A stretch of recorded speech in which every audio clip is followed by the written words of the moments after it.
Greetings, welcome to my YouTube channel. We're going to take a look at RISC-V assembly code debugging, not on hardware but with QEMU and GDB and inside WSL too. So you don't need any hardware, but we're still going to show you how to take a look at devices and startup code inside of QEMU emulator. And so you get a real sense of RISC-V and the language and so on. So we have all the steps here in my GitHub repository. My GitHub is at github.com/SteveMac321.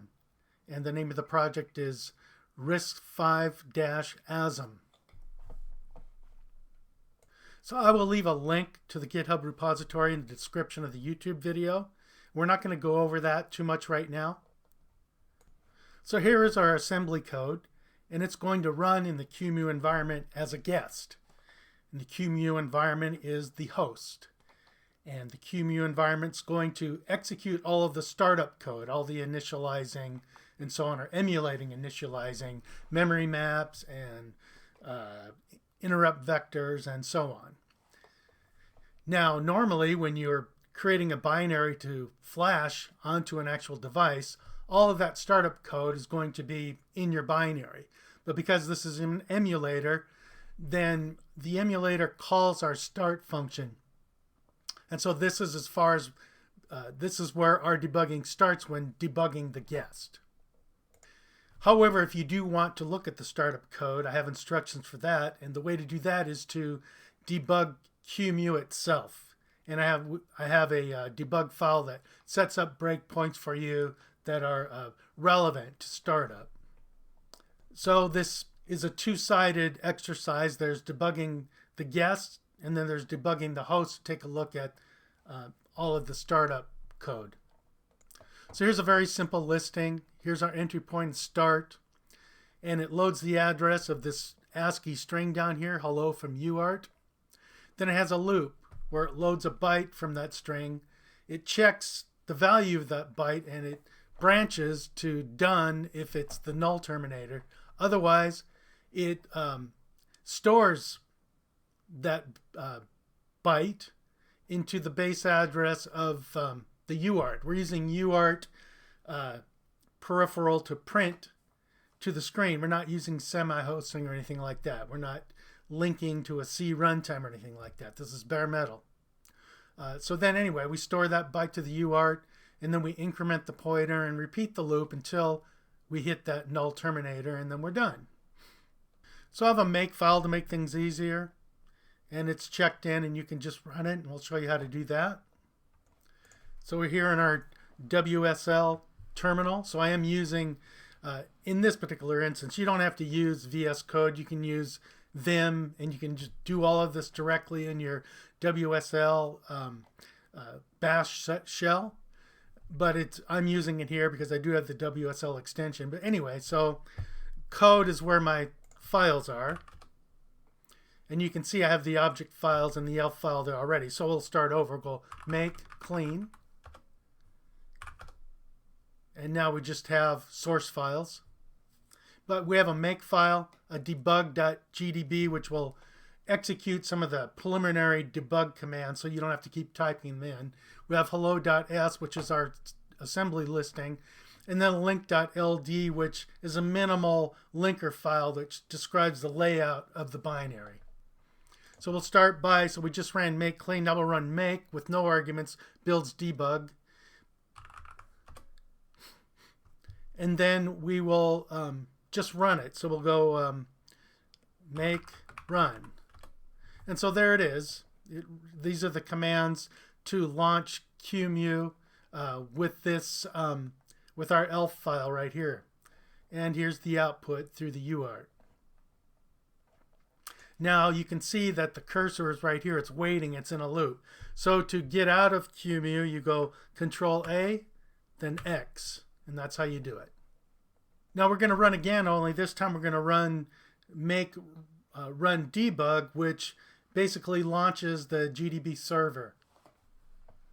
So make run debug.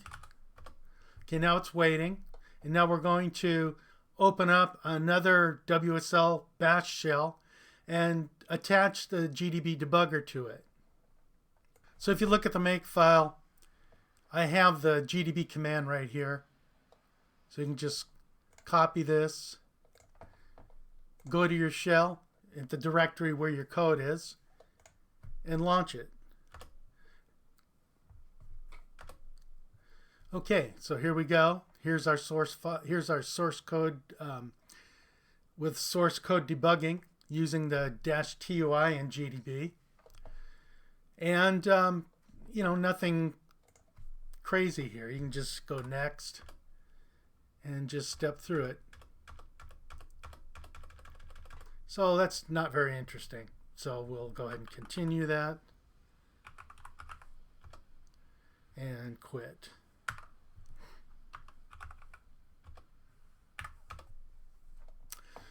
Okay, so that's all there is to it in terms of debugging the guest, your code. So now let's take a look at debugging the startup code, the QEMU code. So if you follow the steps, the first thing you're going to do is clone the QEMU sources from GitHub, their GitHub, and you're going to build it with debug symbols. So that's what you have to do. And then you're going to navigate to the root of your enlistment. And I have there's a build directory in here that you use to build. And so here's another instance of VS Code that I have opening up the QEMU directory. And now I have this debug.gdb, but you can create your own. I give you the commands individually in the README. I could check this in, but you'd have to know to place this in the root of your QEMU directory. I might do that. So anyway, here's what I have this comment, how to run it in an instance of your WSL. So here we are in the QEMU, root of the QEMU enlistment, and here's our command. And so here we go. We're right to the entry point. We're in main of the QEMU binary. We've set some breakpoints at some interesting spots. So here's launching the QEMU binary with regular GDB. You don't use the embedded because you're in the host is not embedded, right? You're just in WSL2 or bash shell. And then that debug file set these breakpoints, and you can do it once you've set this. You can manually set these breakpoints. So the first one is in RISC-V hearts _CPU _reset. This would be the equivalent of the reset handler if you're used to flashing a binary onto a device. That's the first place you can, a good place to break when you're debugging startup code with an actual device like on ARM. And so this emulates that. So this will get you there. And then I set another breakpoint into break CPU exec, and that's a function that executes just before handing off to the guest, just before it calls the entry point of the guest code, our start function. So that give an explanation. I'm saying that RISC-V _hearts _CPU _reset. This breakpoint catches the moment QEMU resets the virtual CPU, which is the first step of guest startup. Guest meaning our program, our assembly that lists out, that prints hello from UART. It's roughly equivalent to the hardware reset handler, like I said.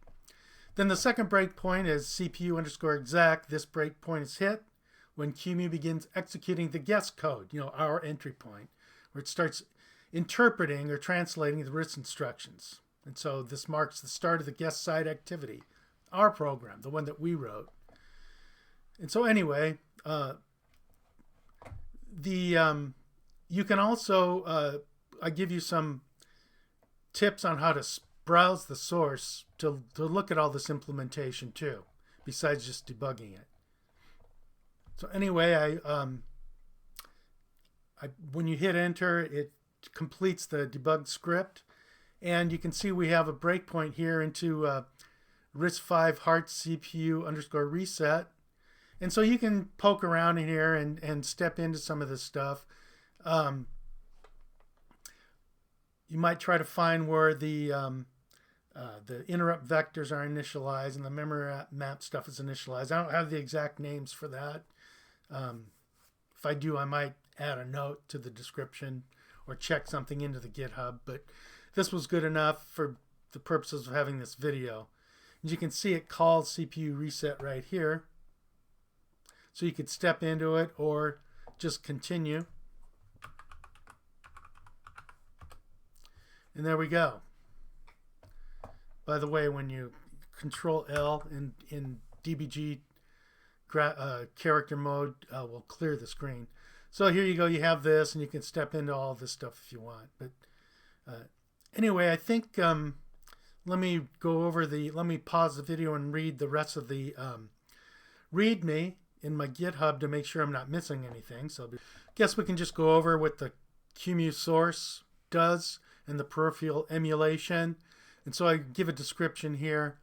And we look at the memory layout, the CPU configuration. The UART is the serial console, the interrupt controller, core local interrupts, flash and RAM devices, a memory mapped I/O, and then gives you some ideas, some functions to look for. I got that from ChatGPT. I haven't looked myself, but this I did confirm that these files exist, and you can take a look at those. Anyway, and then it gives you other interesting directories to explore. So to recap, you can explore RISC-V assembly language instructions without having a device, and you can do it with Windows using WSL. You can use Linux with the Bash shell and probably FreeBSD, although I haven't tried it. And I just showed you what it's like. So give it a try. Go up here, configure, install what you need, build QEMU, debug, and follow the steps. And one thing I should do is leave a link to the programmer's manual, so you can.